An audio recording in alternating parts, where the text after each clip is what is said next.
Thanks for joining us, dear viewers. This is our weekly program, Future Africa. Welcome on the mobile producing and hosting this program for you. Have a beautiful time with us. My guest today is Paulo Imani. He's a Pan-Africanist. We'll go and have a Zoom meeting with him. Have a beautiful time with us. Paulo Imani, thanks for joining me and welcome to this program. Thank you. Thank you so much for having me again. I appreciate to be with you today. Well, today we're going to have a Zoom meeting on African issues, on all about Pan-Africanism. So that just to begin with, what is Pan-Africanism, and from the very beginning, why Pan-Africanism was started? Yes, thank you so much for asking me. Those who don't know me, my name is Paulo Imani. I'm a Swahili advocate, but I'm also an Africanist or Pan-African, you can say, and I'm here in Addis Ababa, Ethiopia, to advocate one unified language, which is Swahili. For your question that what is Pan-African, I think the idea of Pan-African is the idea long time ago, started maybe around, possibly around the 18th century, where people from South America today, they come up with the idea that Africa should unite because they were descendants of slaves who were taken by force to American continent. So starting from Doboas and also Marcos Garvez, and then it comes to Howard to Kwame Nkrumah, and then it comes to people like Haile Selassie, Nyerere, and other people who has been fighting for one United States of Africa. So the idea of Pan-Africa is starting from that area, but also it means that one unified Africa, one government, one money, one identification, one military power, and one constitution, one leader. That is what is the Pan-African ideology is about. Now, at the recent time, the Pan-Africanism is not as strong as it was. What's the reason behind this? I think the reason is that, you know, when you are going somewhere and you be interrupted, maybe you think that you have reached, I don't know if that ever happened to you. You're going somewhere and then you found like if you're going to, you are towards Makanisa, for instance, there is Adawai. You may think that Adawai is the one on Germany. If you go to Germany and then you see the Adawai in that area, there is two of them. So you may think you have reached. So the problem is that a lot of Africans thought they reached already to the United States of Africa, which is not. When they saw African Union, which is completely not the United States of Africa, in fact, is opposite to the United States of Africa. So people think, some people, they think that they have reached to the unity of Africa. That is number one. Number two is the influence of Western countries in African politics and economy. And also don't forget people who are not countries that are not Western, such as like China and Russia, India, and other countries. So they kind of become little, like people lost the interest of the United States of Africa or Pan-African in general. And finally is the education system that we have. It has trained our students to not be Pan-Africans. Instead, we are completely some other kind of people. You know, it's not we are slaves in general to the money. We are looking for money. Everyone is fighting to get opportunities, and that is possibly three reasons I would assume that has kind of watered down the Pan-African ideologies in this kind of recent years, I can say. Well, the global powers are now targeting the Horn of Africa in the recent years in building their military bases in the countries, neighboring countries like Djibouti and others. What is attracting them to come and invest their military bases in the Horn of Africa, especially in Djibouti? What's the reason behind it? Well, I think that it's not only in Horn of Africa. If you can, I did some research back not long ago, looking how many military forces are in Africa, not African militaries, and includes the other military from United Nations and so on. So I think that we have to understand, as Professor Muba said, that in maybe next 10 years or 20, Africa is going to be recolonized. So the military are in Africa to get ready to colonize Africa. But I can tell you that Professor Mumbai said that Africa is going to be recolonized in next 10 years. But I can tell you that Africa actually, if we don't unite, I give you 10 years, Africa will be somewhere locked up in concentrations, like what happened to American Indians. These people, they are bringing their military power in Africa, not because they want to help Africa, but they are getting ready to recolonize and to conquer and to take over Africa. And you know, it maybe sounds like it's very crazy, but it is possible. If you look at what they did to American Indian, whole US, for instance, to say it was full of American Indian, and now American Indian who left, they are in concentration camps. So this is what is going to happen to us if we don't unite. I can grant you that there is no one single country in Africa that is in peace because the military bases from Japan, from China, from US, from Germany, from Turkey, and Russia. No, any country that has military forces from outside, they are not in peace at all. So they are getting ready to recolonize and to take the land, because obviously Africa is very good, and we African, we not willing to unite. So they want to take the land from us, and they cannot take the land from us if we are still here. They're gonna have to they're gonna have to figure out where to put us in other place, and then they can take the land. So that's the reason why they are in Africa. They are not. There is no a specific reason why they are coming in Horn of Africa, or even if you look at actual statistics.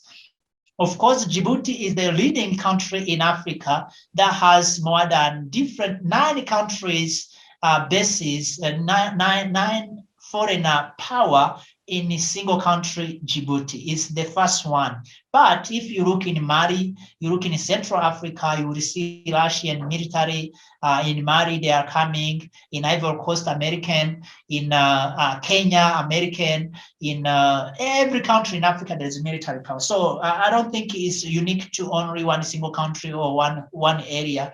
It's all over Africa. But the whole the reason why they are here, they want to take Africa.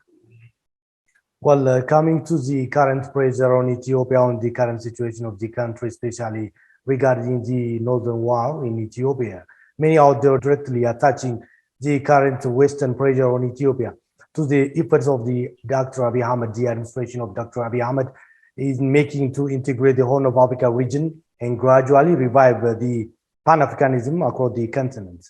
What is your reflection upon this point? I think me as a Pan-African and someone who believe in a full United States of Africa, I can easily say that I would like to ask a question to Ethiopians and all Africans around the world, and Ethiopians too in Ethiopia and outside of Ethiopia as well.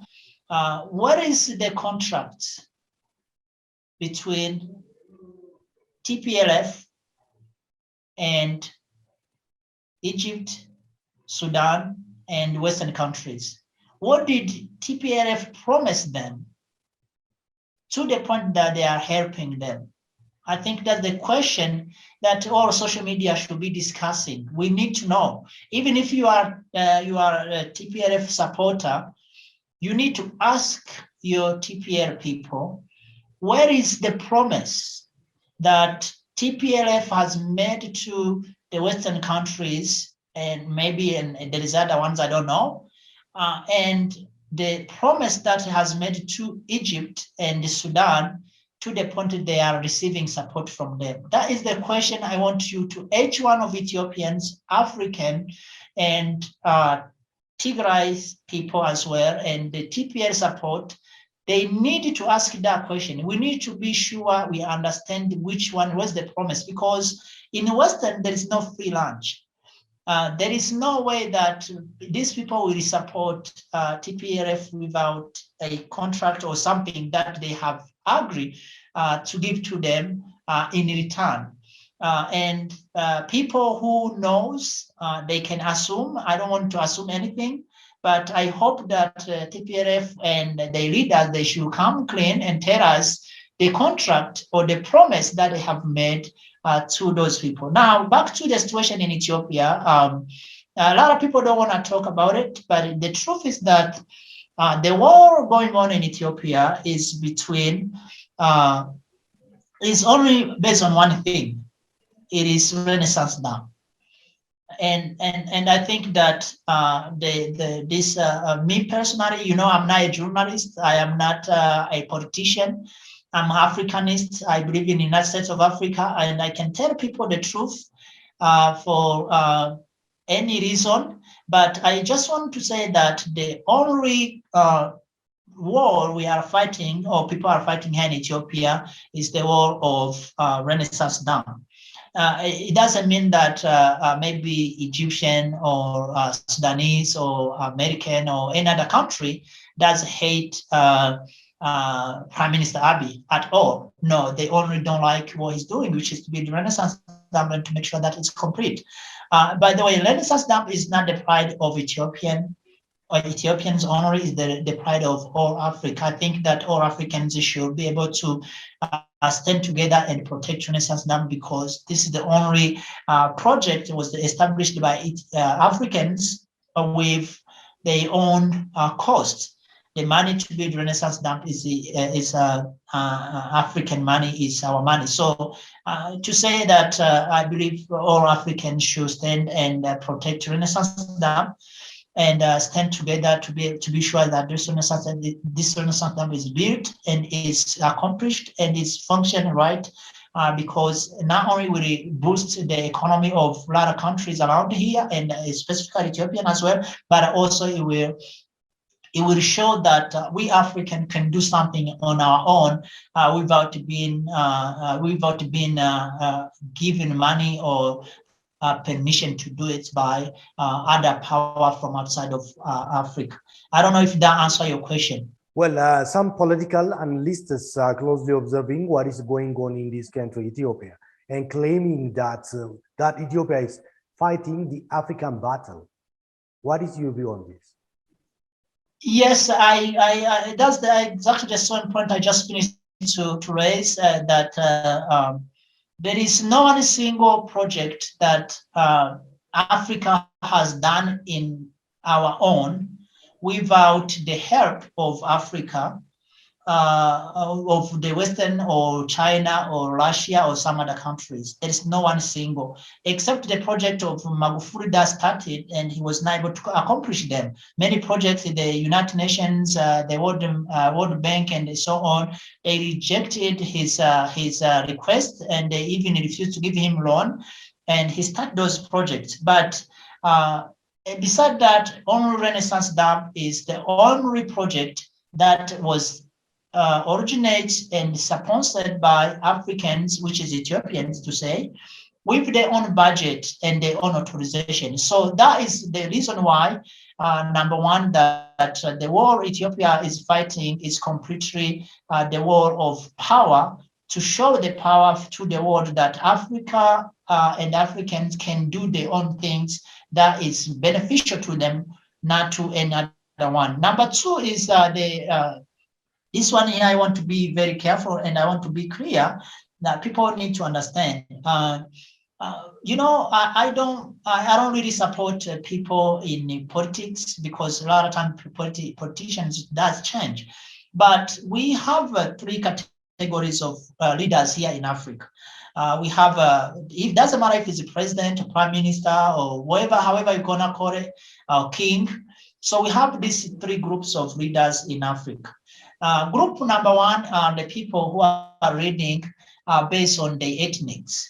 So people who only care about the ethnic well-being. We got so many of them in Africa, by the way. So those people, we have them. They have the Minister of Finance is from one ethnic, the Prime Minister, the President, and the Minister of Defense. Everything's from one ethnic, and the rest of ethnics in that country, they are just doing whatever they can do to just survive. Now, the group number two is the people who are looking for the good for their own single individuals' countries. For instance, there is leaders, it's almost our leaders, by the way, in Africa now. Like, I only want the good for my country, which is Gambia.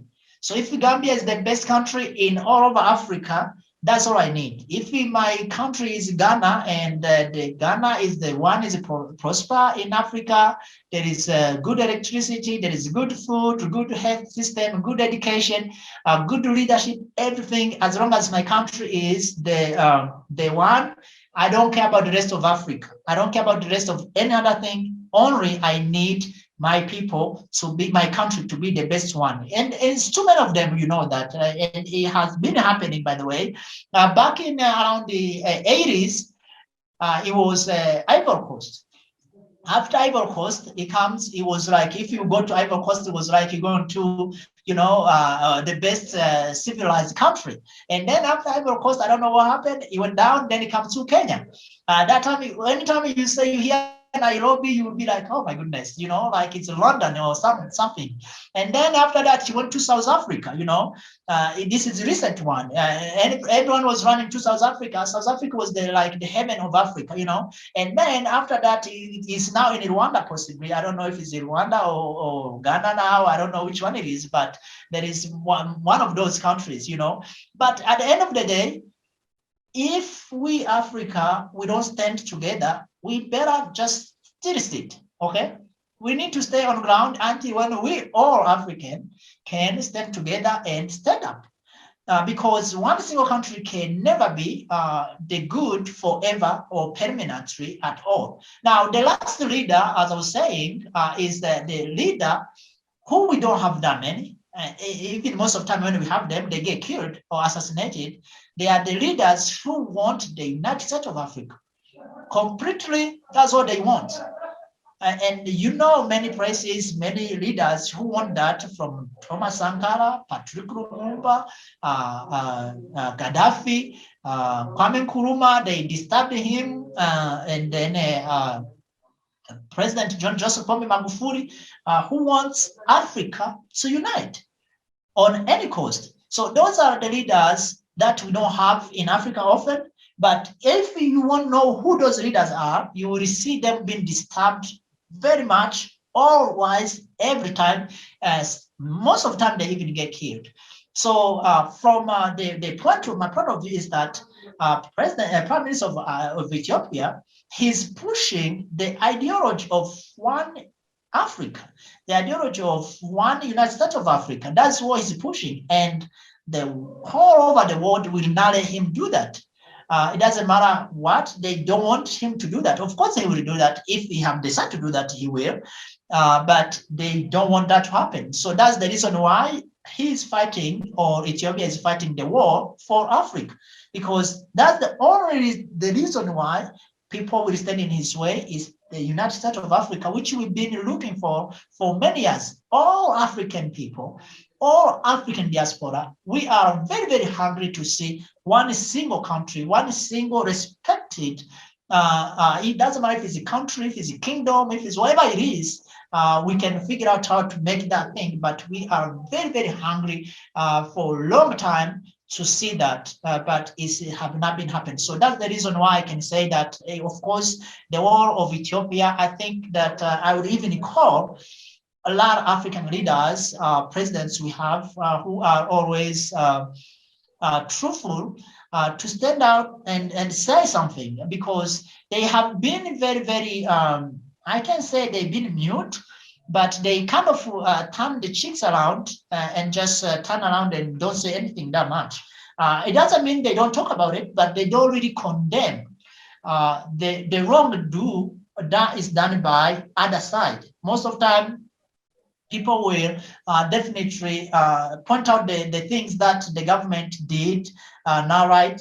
Which is possible, the government is now also like angels. They may do something very stupid or bad, but they never say the opposition or the fighters, the rebels, what they are doing or the damage that they have done, which to start from the beginning or the trigger of the war itself, it was done by them. So I think I answer your question, but one thing I would assure to Ethiopians and all Africans, if our leaders cannot speak about this, if they cannot take any measure to interfere, it's just like they need to tell us who are they. They need to tell us that if they are our leaders or not. I think that every country in Africa should be involved in this. Specifically from the question I asked in the beginning, to be able to figure out what is going on in Ethiopia and why these things are going in this way. Because Ethiopia is not only the country that have issues, whether ethnic issues or rebels issues or economic issues or political issues or division, religion issues. We have all of that in Africa, but what is the case? Why is now Ethiopia has been pointed out like the fate, like it look like they're driving toward the fate that they did in Libya. I was saying, if you look at the propaganda that's been spread in about Ethiopia, and you look at how they are pushing lies on and causing fear to the people, it seems like that's what they are driving. They want to drive Ethiopia too, which I don't think they will be able to accomplish that, because African people now will start to wake up. Some of us, we are aware of a lot of things going on. But also I can talk about economy. They are driving Ethiopian economy towards what they did in Zimbabwe. I know you possibly know about Zimbabwe. Me personally, I do admire Mr. President Robert Mugabe compared to Mandela. I'll be honest, I know a lot of people praise Mandela, but me, I don't praise him because he did not free his people. The land, around 80% of the land in South Africa still in hands of people who are not South African, who were oppressor, and all the natural resources, everything, the money, the guns are still in hands of white people in general. Whereas in Zimbabwe, at least the country is poor, but people own the land. At the end of the day, you know where you can put your house, you know where you can grow your food, and then you eat it. But the money and the economy is being disturbed. So it looks like they want to do the same thing to Ethiopian economy. They want to disturb it, and they want to dismantle Ethiopian economy. But also not only dismantling Ethiopian economy, but also the people, they want to dismantle this country. They don't want to hear the name Ethiopia at all. By the way, believe on this, Western don't hate Dr. Abiy Ahmed. They don't hate him. They just hate what he's doing. That's all. If he would stop what he's doing, he would be a good guy. He would be welcome to the table and enjoy what they will offer to him. So that's pretty much what I can tell you about my view on the current situation in Ethiopia, and where it's gonna go to, I don't know. If we agreed upon the statement said Ethiopia is fighting the African battle, what the rest of the African countries and leadership failed to join hands with Ethiopia and stand by the solidarity with Ethiopia, why they failed to do this to other African countries? I think you need to understand one thing. Most of our African countries and leaders, they are too dependent on the money comes from Western countries specifically, but also not even Western only. Me, I be frankly, because I speak as a simple citizen, even in China and other countries like India or Turkish and Japan and Russia and so on. So if America is giving $1 million US to a country, let me pick up South Africa, for instance. If America is giving 1 million US dollar each year to South Africa, that's just a little money I'm talking about, because it can be even more and more. So if America does not want Ethiopia to build the Renaissance Dam, and is giving 1 million US dollar to South Africa, South Africans will now say, hey, Ethiopia, you can build the Renaissance Dam. They're not going to say that. They're not going to help you. They're not going to support you on that, because they don't want to lose the money or the things they are receiving from the country. But also, if they do that, let's say they say something that opposing what British wants for Ethiopia, for instance, there is a lot of chance that the leader who may do that, they may be removed. So what is going on is that they are afraid to lose the resources, maybe the money or things or the help or the assistance they're receiving, which is another kind of colonization, or what they call investors, or they are afraid that if I speak about this, I may be removed from the power. So that's the reason why most of our African leaders haven't actually acted on this. Now, who do you think can act on this? Our people, young people specifically. Young people who are very hungry and tired of these leaders in Africa who are just there to be there and to prove to process the work that Western most of the time has given to them. We young people, we can definitely remove them. We can say something, we can say, hey, you know what? Why are you being mute to this situation? Why are you not being active on this situation? And once the young people stand up and say what they want, everyone will listen to them. And I believe that most of the young people I talk to from all over the world, they all are hungry for United States of Africa. So that being said, I think that is what I can talk to you about what's going on in Ethiopia. And I'm very, very grateful that you invite me to have a nice conversation with you this evening. Well, in his recent speech in the Ethiopian capital, Professor Patrick Eliolubuma said if the current trend continues, Africa in the next 25 years will be recolonized. Do you agree with this point, and what does that mean for you? I think that he said 25 years, but I will definitely say 10 years. That we not only going to be recolonized, we're going to be locked in a cage somewhere. If we will be able to survive, as I said, like what happened to American Indians. Yes, I do agree that we will be recolonized and it will be almost impossible to unite Africa again. One is that we're going to have so many countries in Africa, useless. Many countries, like we're going to have in Cameroon, possibly we're going to have 2 or 3, French colonized, British colonized. In Nigeria, we're going to have Biafra country, and there may be other Hausa country and Yoruba country. I already hear that. In Mali, we're going to have Tuareg country and the other country. In Congo, we're going to possibly have eastern of Congo divided in pieces. I don't know. In Somalia, it's already happening. We have so many countries inside Somalia now, around the 8 or 9. And Ethiopia too. There is a lot of rumors that we need our own country based on ethnic locations and political situations. Even as in other countries, there is religions desire. Some religions may want to be independent. So we're gonna have different countries growing very, very quickly based on ethnics and some beliefs, political beliefs. That is going to make it very difficult to unite Africa. That's number one. Number two, those military who are coming in from abroad, they will definitely take their share. Okay, that's how the Berlin conference was like that.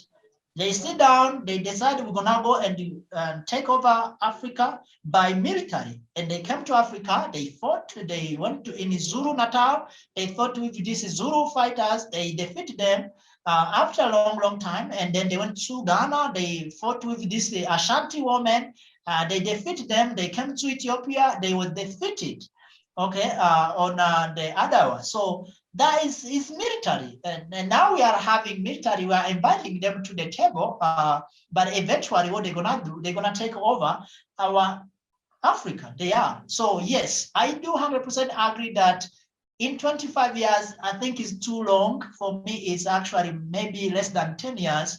we are gonna be under very bad shape colonization if we don't unite now. We don't have a really big window to unite now. Now, for what can we do? We can't just say, okay, this is the problem, and then leave that alone. No, there is always a lot of way we can do. First of all, African, we are underground, okay? We went down, and then we finished. This is the last level of Africa to go in bad, okay? And when I say Africans, I mean like Black Brazilians, Black Americans, Africans on mother continent, Black who lives in Europe and other places. So we are on the last stage on ground. The only thing we have as option is to stand up and just work. And what can we do then? There is a lot of people, I think they are hoping in the African Union. I think that we don't need to trust or to hope in African Union. I think that people like leaders like Chawela of Malawi, he can start the United States of Africa by uniting Malawi and Mozambique or Zambia or the other neighbor countries maybe. He can even go far away and unite Malawi with Senegal or Ethiopia. We can unite. Why don't we unite Ethiopia with Somalia or Sudan or Kenya or South Sudan or Djibouti or Eritrea? Why is it so impossible to unite Ethiopia with Uganda? You know, because you have to start from somewhere. I believe that that's the one of the thing that we are missing is where this is going to start from. Because if you think it's going to start from East Africa community, I guarantee you that you are wrong, because East Africa community is not established on the basics of United States of Africa. If you think it's going to start from African Union, that's completely not going to work, because African Union is not going to start the unity of Africa. I think the unity of Africa needs to start by single individuals countries who are really up to the United States of Africa, and then give us or give other countries being a good example. Well, in short, in just 1 minute, what should be done for the future in order to reverse this situation and build a stronger Africa? What is expected from all stakeholders, from the country leaders, the continents, and all the stakeholders? What is expected? I think what is expected is only from young people. That's all I can talk to, me personal, that you guys, from boys to girls, from educated to uneducated, from Africa, which is the motherland, to diaspora. If you call them diaspora, I don't call people from diaspora because they are African who happen to be born outside of Africa. We need you. You're the one who only will bring the United States of Africa to accomplishment. We need you to put pressure on your leaders. We need you to act and to protect this Africa. If you guys, you don't, when we are colonized, we the one who are gonna suffer for that. Our leaders, most of them, they're gonna be dead anyways. In 25 years, Professor Rumba said, a lot of them, they're gonna be president of Cameroon, Paul Biya, he's gonna be out. President Museveni of Uganda, he's gonna be out. And all of those you see, you can tell them, I don't have to mention all of the names.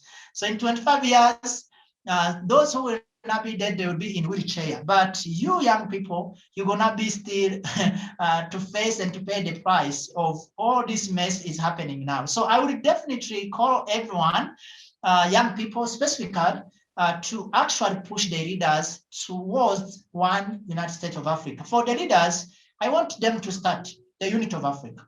Any leaders who is willing, please give us example. Unite one single country with another one and show us example. If that would be the pride of whoever country is gonna do it, we will all honor that country for the rest of maybe our life and our generation. Thank you so much. Mr. Paulo Imani, Pan-Africanist, thanks for joining us and for telling and what you have and for sharing your best experience and thought. Thank you very much for joining me again. You are welcome. I want to invite all Ethiopians to join us to learn Swahili language. No language, no United States of Africa. We must have one unified language. We must have official language for all of us African. Thank you so much for having me. Well, dear viewers, this will bring us to the end of this edition. I'm Kabondo by hosting and producing this program for you. Thank you very much for joining us and have a beautiful time till the next edition.